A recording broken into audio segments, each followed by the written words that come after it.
जय भारत के वीर जय सेना हिंदुस्तान की। जय भारत के वीर जय सेना हिंदुस्तान की। जय हिंद जय जय बिहारी जय भारत की सेना सारी। जय हिंद जय जय बिहारी जय भारत की सेना सारी। बोलो भारत माता की।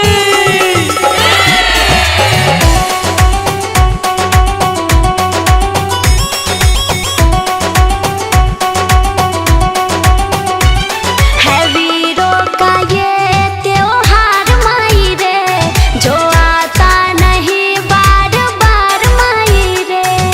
वंदे मातरम मातरम वंदे मातरम।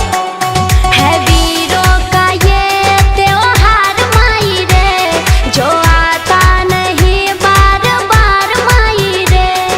चूम के अपने मिट्टी को मिट्टी की तिलक लगाते हैं, वचन दिया जो माँ को अपने प्राणों से भी चुकाते हैं, और कर जाते खुद को निसार माई रे। है वीरों का ये त्योहार माई रे। कदम बढ़े तो रुक ना पाए, दुश्मन के आगे झुक ना पाए, चाहे मौका हो बलिदान की। जय भारत के वीर जय सेना हिंदुस्तान की। जय भारत के वीर जय सेना हिंदुस्तान की। जय हिंद जय जय बिहारी जय भारत की सेना सारी। जय हिंद जय जय बिहारी जय भारत की सेना सारी। वंदे मातरम वंदे मातरम।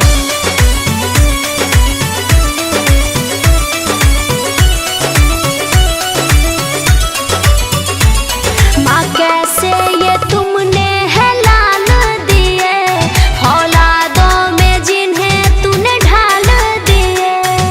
वंदे मातरम मातरम वंदे मातरम। माँ कैसे ये तुमने है लाल दिए, फौलादों में जिन्हें तूने ढाल दिए। वीर बांकुड़े तेरे माँ जाने क्या तूने खिलाए हैं, कैसी वीरता तूने दी जाने क्या तूने पिलाए हैं।